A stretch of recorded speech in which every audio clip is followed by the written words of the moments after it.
Good morning students. आज हम राजनीति विज्ञान के विकास के चरण या राजनीति विज्ञान का जो आधुनिक दृष्टिकोण है अध्ययन करने का, उस आधुनिक दृष्टिकोण के बारे में चर्चा करते हुए देखेंगे कि किस तरह से धीरे धीरे राजनीतिक व्यवस्थाओं के या राजनीति या राज्य या सरकार के जो अध्ययन पद्धति है उसमें निरंतर किस तरह से सुधार हुए, और ये निरंतर जो सुधार होने की जो प्रवृत्ति थी, ये निरंतर सुधार होने की जो प्रवृत्ति है, इसी को हम आधुनिक राजनीतिक दृष्टिकोण के परिप्रेक्ष्य से या धारणाओं से या दृष्टिकोण के नाम से जानते हैं।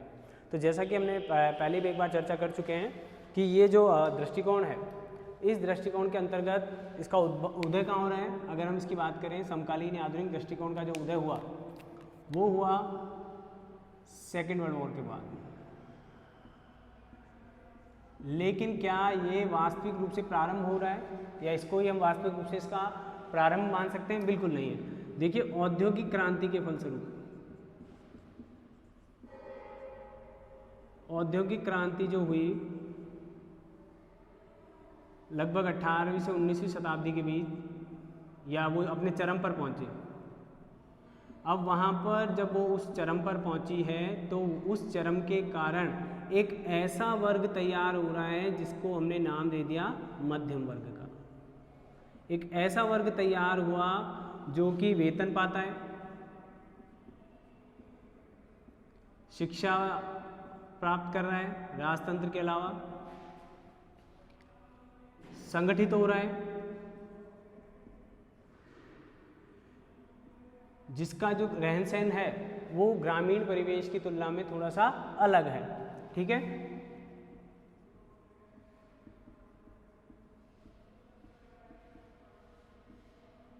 और दूसरी बात जो है वो ये जो वर्ग है, ये उच्च वर्ग और मध्यम वर्ग, उच्च वर्ग और निम्न वर्ग दोनों से संबंधित है। दोनों को इसकी आवश्यकताएं हैं, दोनों के इसके साथ क्या बने हुए हैं? बेहतर तालमेल या बेहतर संबंध बने हुए हैं। तो इनको, इसका मतलब हो गया इस वर्ग को उच्च वर्ग के साथ भी रहने का मौका मिल रहा है, उसको भी नज़दीक से जानने का चांस मिल रहा है, और ये जो वर्ग है वो निम्न वर्ग की समस्याओं और उनकी जो कमियां हैं या उनके जो अभाव हैं उनको भी जानने का इसको क्या मिल रहा है? मौका मिल रहा है।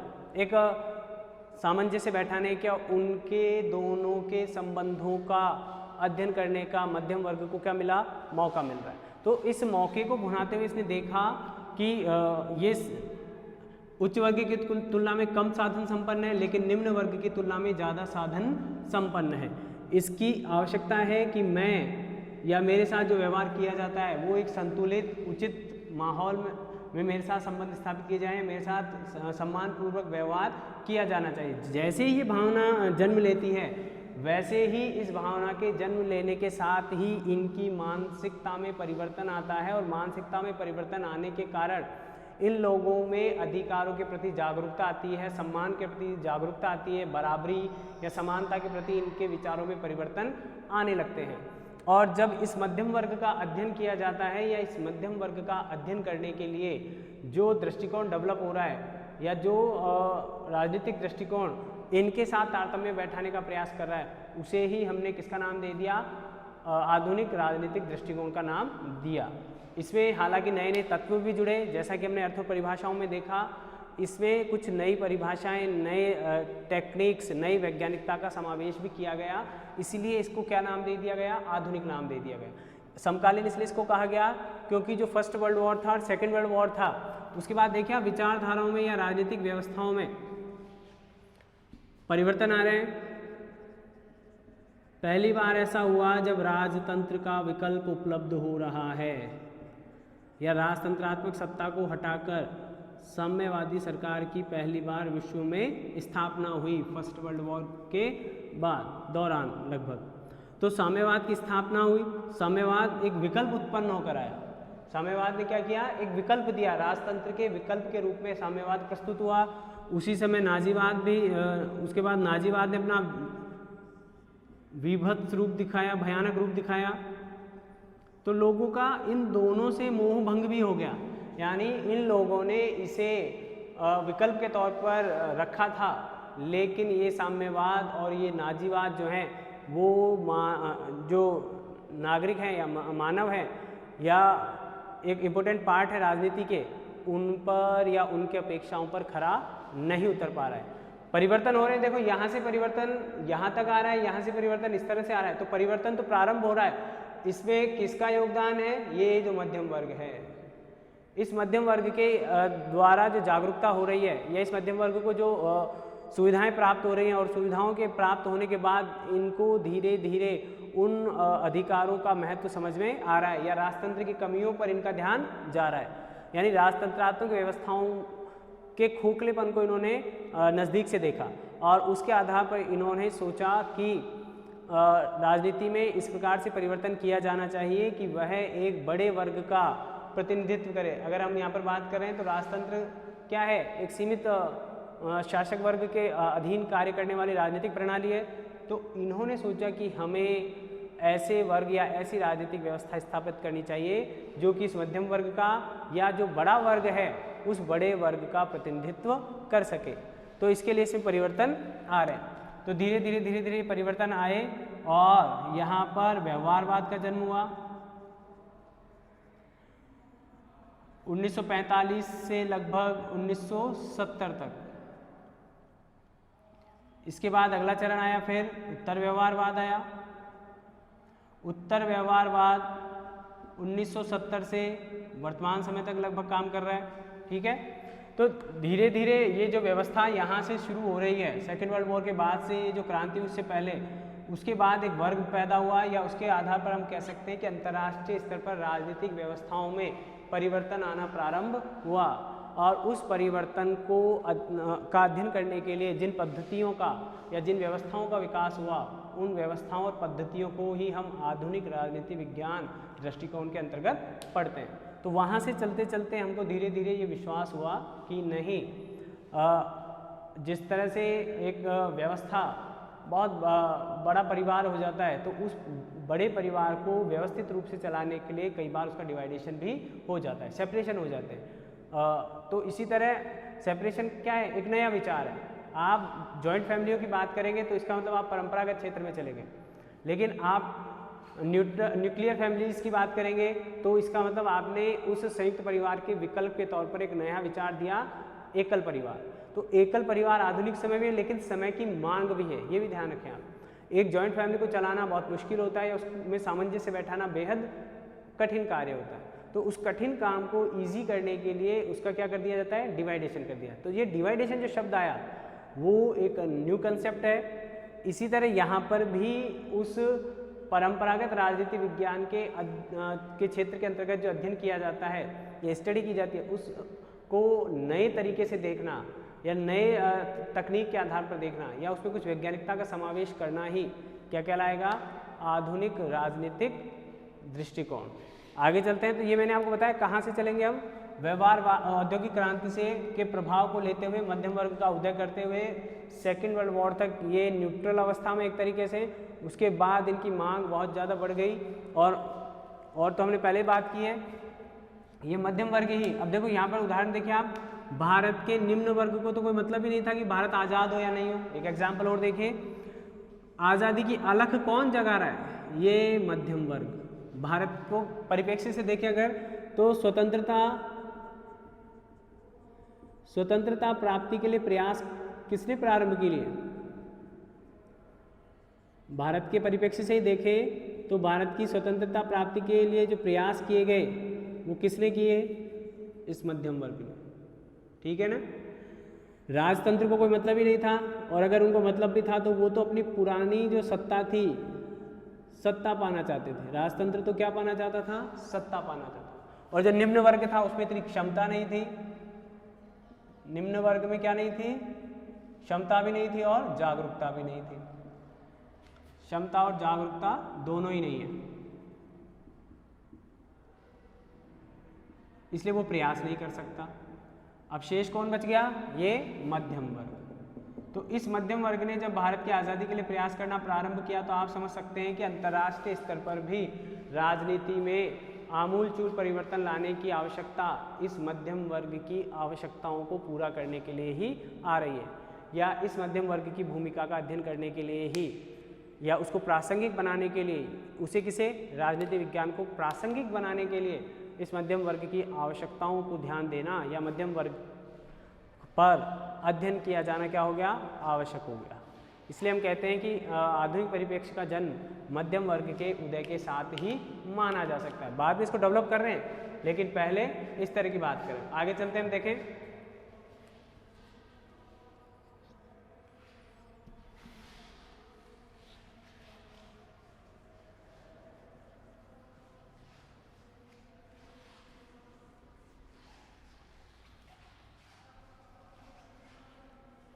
तो ये तो बात हुई इसकी। अब चलते हैं धीरे धीरे क्या प्रयास हो रहे हैं। उससे पहले क्या प्रयास हुए, कहने का सेकेंड वर्ल्ड वॉर से पहले।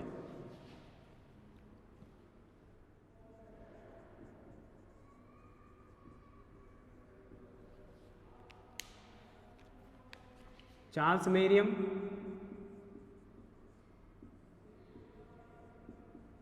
चार्ल्स मेरियम जिसे क्या कहा जाता है, बौद्धिक पिता, व्यवहारवाद के बौद्धिक पिता। कैसे हैं ये भी व्यवहारवादी हैं, ठीक है। तो इनकी बुक आई थी new expect of politics, new aspects of politics. इस बुक में उन्होंने 1925 में ये कहा कि जो परंपरागत अध्ययन पद्धति है या परंपरागत राजनीति विज्ञान है वो अपनी सार्थकता खो चुका है, इसलिए हमें व्यवहारवादी होना होगा, क्योंकि वहाँ पर किसी भी नए सिद्धांत का निर्माण किया जाना संभव नहीं है। तो आप समझ रहे हैं कि वहाँ पर उसकी रचनात्मकता की जगह रूढ़िवादिता ने ले ली। जिस तरह पूर्ववर्ती जो विचारक थे वो जिस तरह से पूर्ववर्ती पश्चिमी विचारकों का अनुसरण कर रहे थे या उनकी अध्ययन पद्धति का अनुसरण कर रहे थे और उसी को तो घुमा फिराकर उसी को प्रेजेंट कर रहे थे, तो उस आधार पर इन्होंने कहा कि ये इस तरह का अध्ययन नहीं किया जाना चाहिए, क्योंकि यहाँ पर किसी प्रकार का नया सिद्धांत निर्माण नहीं हो रहा है, नई कोई खोज नहीं हो रही है, नया कोई इम्प्रूवमेंट नहीं हो रहा है। तो ये जो रचनात्मकता है इसके बजाय हमें कुछ नए सिद्धांतों का, कुछ निश्चयवादी सिद्धांतों का समर्थन करना होगा या उनका अनुसरण करना होगा।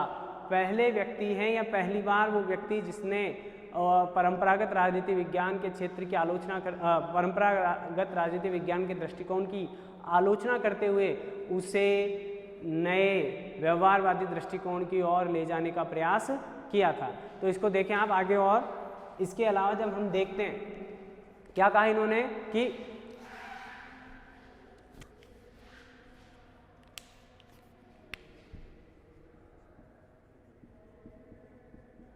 परंपरागत राजनीति विज्ञान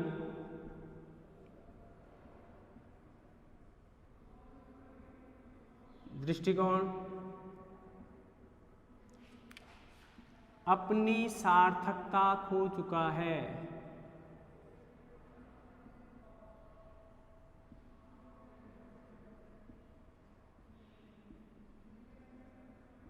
या हम दूसरे शब्दों में हम ये भी कह सकते हैं कि वर्तमान में जो राज्य थे, राजा थे या शासन प्रणाली थी, वो भी अपनी व्यवहारिकता खो चुके हैं, अपनी सार्थकता खो चुके हैं। इसलिए कह रहे हैं कि जो इन अध्ययन पद्धतियों का अनुसरण करते हुए राज्य सरकार और उसके दायित्वों का अध्ययन करते थे, वे लोग भी अपनी प्रासंगिकता खो चुके हैं। यानी राज्य अपनी प्रभावी भूमिका का निर्वहन नहीं कर रहा है। इनडायरेक्टली ये कहना चाहते हैं।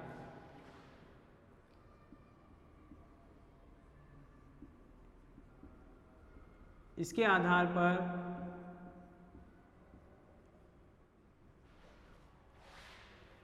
आधार पर नवीन सिद्धांतों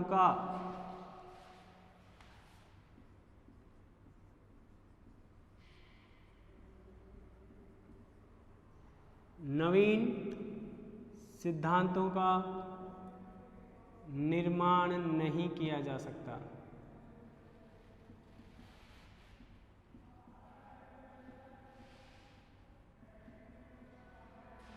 यानी कुछ भी नया नहीं हो रहा है, रचनात्मकता यहाँ पर काम नहीं कर रही। अतः हमें व्यवहारवादी होना होगा।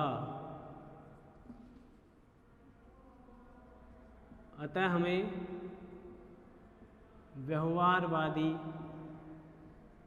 होना होगा। अब यहाँ पर व्यवहारवादी होने का मतलब प्रैक्टिकल होने की बात करें। प्रैक्टिकल होना होगा, हमें वास्तविक परिस्थितियों को ध्यान में रखते हुए अध्ययन करना होगा, उन समस्याओं का समाधान ढूंढना होगा जो वर्तमान में काम कर रही हैं। ऐसा नहीं करेंगे तो राजनीति विज्ञान खुद अपनी प्रासंगिकता क्या कर देगा, खो देगा। ऐसा प्रथम बार कहने वाले व्यक्ति कौन है? चार्ल्स मेरियम की बात कर रहे हैं। किसकी बात कर रहे हैं यहाँ पर हम? चार्ल्स मेरियम की। अब इसके बाद जो व्यक्ति आ रहे हैं जिनकी बात अगर हम करेंगे या जिनके सेंटेंस को हम देखेंगे तो वो हैं वॉल्टर वेजहॉट।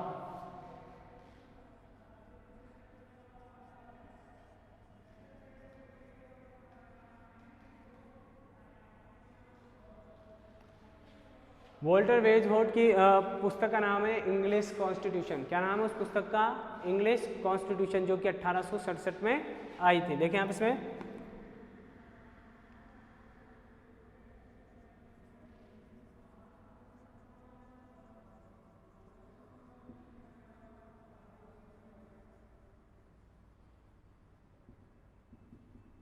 इंग्लिश कॉन्स्टिट्यूशन, इसमें इन्होंने कहा, पहली बात तो ये ध्यान रखें कि आप इन्होंने इस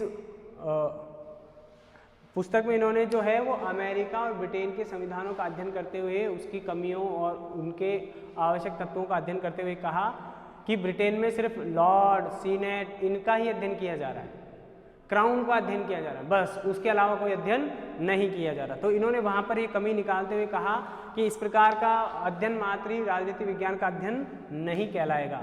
तो यहाँ उन्होंने कहा कि जितनी भी संस्थागत और कानूनी संस्थाएं हैं,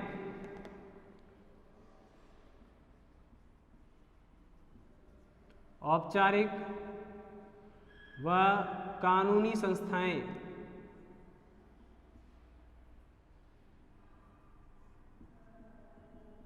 कानूनी संस्थाओं का अध्ययन मात्र ही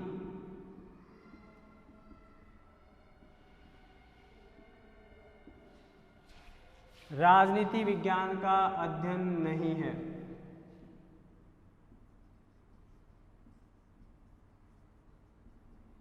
राजनीति विज्ञान का अध्ययन नहीं है।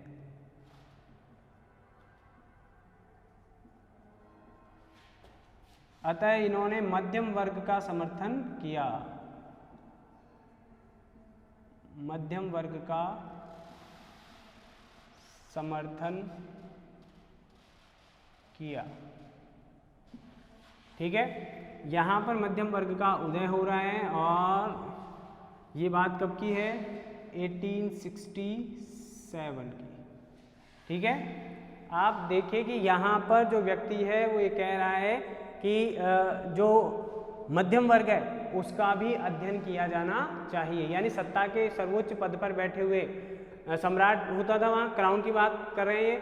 क्राउन और स्टेट ही कोई मात्र राजनीति विषय का मुख्य बिंदु नहीं है। मध्यम वर्ग का भी समर्थन किया जाना चाहिए, मध्यम वर्ग की स्टडी की जानी चाहिए, मध्यम वर्ग के अधिकारों के लिए काम किया जाना चाहिए।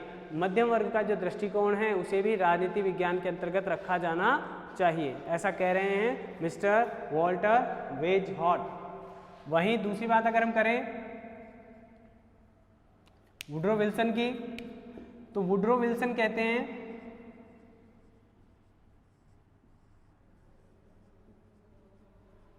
वुड्रो विल्सन, इनकी पुस्तक है कांग्रेशनल गवर्नमेंट, जो आई थी 1885 में। इसमें वुड्रो विल्सन कहते हैं कि जो राजनीति विज्ञान का अध्ययन है वो कांग्रेस समितियों का अध्ययन है। यानी जो ब्रिटेन में जो कांग्रेस समितियां प्रशासन में पार्टिसिपेट कर रही थी या सक्रिय भाग ले रही थी क्राउन की सहायता से या क्राउन की हेल्प करने के लिए, या क्राउन का प्रतिनिधित्व अपने लोकल लोगों का जो प्रतिनिधित्व करने के उद्देश्य से जो राजनीतिक व्यवस्थाओं का समर्थन किया जा रहा था कांग्रेस समितियों के द्वारा, उन कांग्रेस समितियों का ही क्या किया जाना चाहिए? अध्ययन किया जाना चाहिए। ठीक है, देखें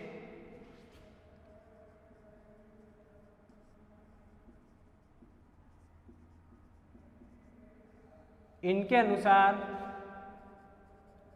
सत्ता कांग्रेस समितियों में शामिल है।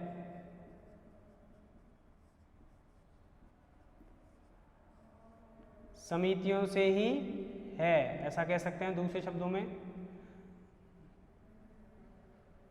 ये समितियां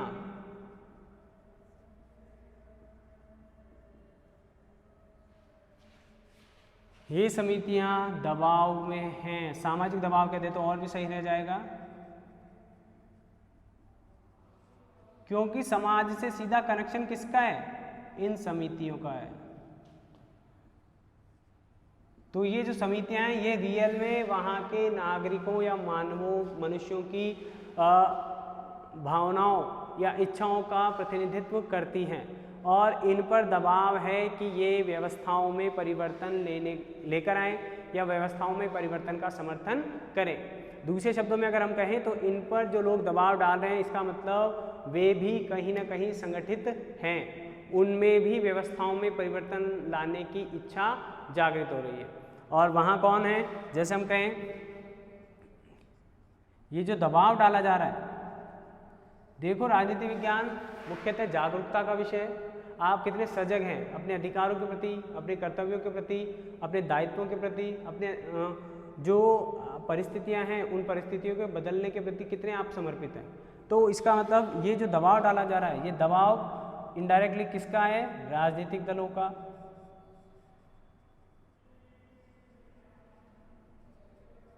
राजनीतिक दलों का, दबाव समूहों का, जो हम पहले भी बात कर चुके हैं अर्थ में। प्रेशर ग्रुप जो हैं वो भी आधुनिक समय के।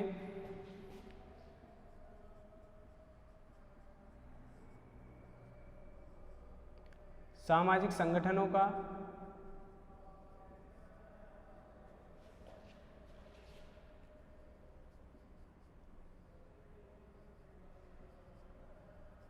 उत्पन्न किया जा रहा है।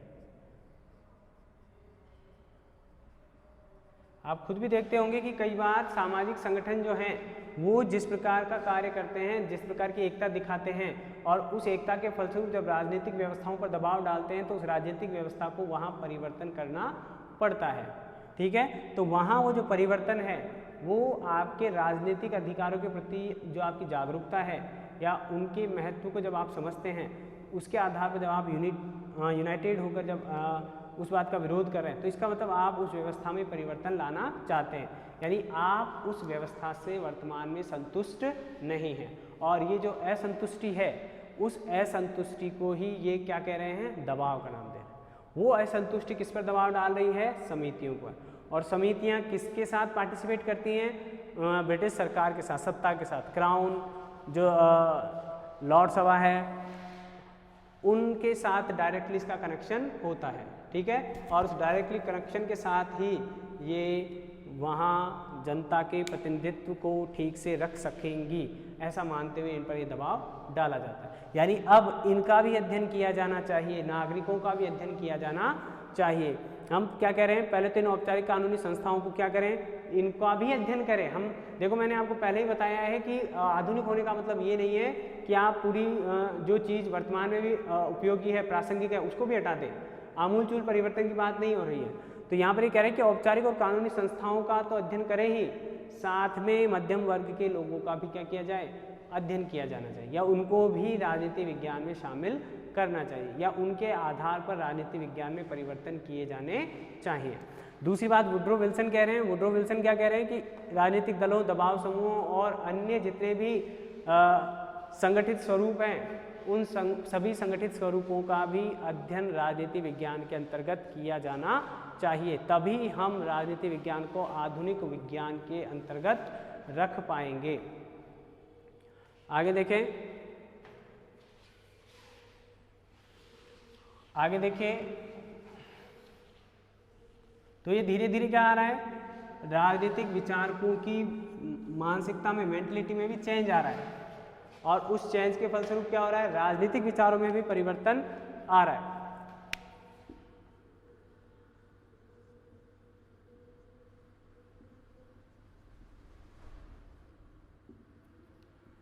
जेम्स ब्राइस की बुक है जिसका नाम है अमेरिकन कॉमनवेल्थ। अमेरिकन कॉमनवेल्थ, ये कॉमनवेल्थ तो अभी भी काम कर रहा है एक संगठन के तौर पर, इसे राष्ट्रमंडल कहते हैं। तो अमेरिकन कॉमनवेल्थ जो है, अमेरिकन कॉमनवेल्थ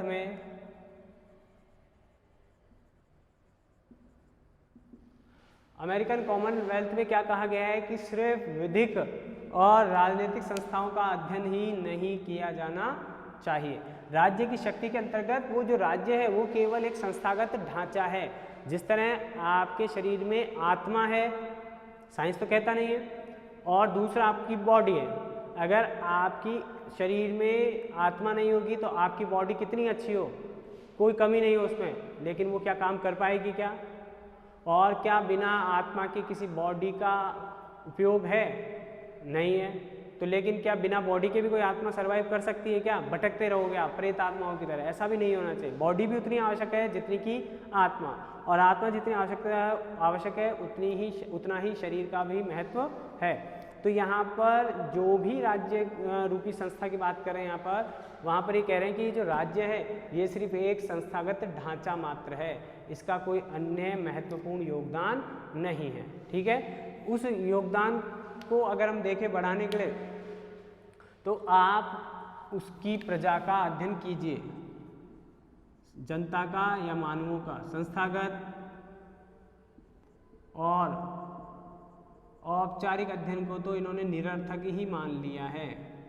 संस्थागत फॉर्मल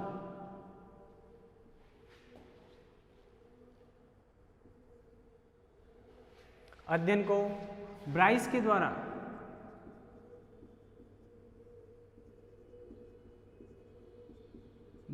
द्वारा निरर्थक बताया गया।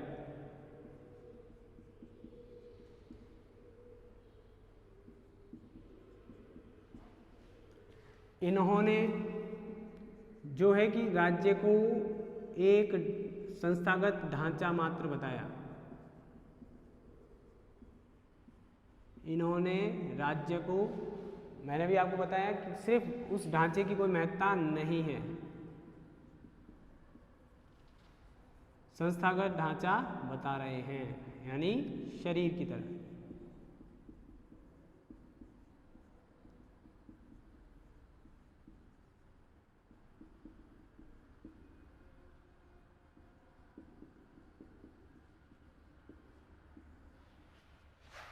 नागरिकों के महत्व का भी क्या किया इन्होंने? समर्थन किया है।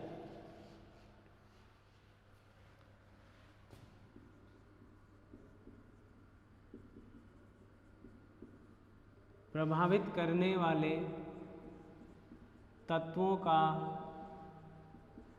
अध्ययन आवश्यक माना है। यानी वही बात आ गई, मन, मस्तिष्क और मनोदशा तत्वों का अध्ययन करना आवश्यक माना है। या हम कह दें कि अन्य विषयों का जो प्रभाव पड़ रहा है उन विषयों का भी अध्ययन किया जाना चाहिए राजनीति विज्ञान के अंतर्गत। तो आप देखिए, इन राजनीतिक विचारकों के विचारों में जब परिवर्तन आ रहे हैं, ये नए नए आइडियाज़ लेकर आ रहे हैं, तो इसका मतलब आधुनिक राजनीतिक विचार है और उस विचार को देखने का जो दृष्टिकोण है, उस विचार में भी परिवर्तन आ रहा है, ऐसा जेम्स ब्राइस भी कह रहे हैं। ठीक है, तो धीरे धीरे करते करते क्या हो रहा है, इनकी विचारधाराओं में परिवर्तन आ रहा है और इनकी विचारधारा इस आधार पर डेवलप हो रही हैं कि आज के हिसाब से या आज की परिस्थितियों में किन सिद्धांतों का निर्माण किया जाना आवश्यक है। ये सब बातें कब की चल रही हैं? जब हमने सेकेंड वर्ल्ड वॉर से पहले की वास्तविक उदय तो हमने कब माना? सेकेंड वर्ल्ड वॉर में। ठीक है, लेकिन मैंने कहा कि उससे पहले ही इसका प्रोसेस चालू हो गया, उससे पहले इसका प्रोसेस चालू हुआ इन विचारकों के माध्यम से। प्रारंभ में इनकी संख्या कम हो सकती है या इनके विचारों की उपेक्षा की जा सकती है, लेकिन जैसे जैसे समय गुजरा, जैसे जैसे और भी कमियां राजतंत्र की या अन्य राजनीतिक व्यवस्था की सामने आ रही हैं, तब इन लोगों के द्वारा इस तरह के इनको लोगों का क्या मिला? समर्थन मिल रहा है। ठीक है, आगे चले।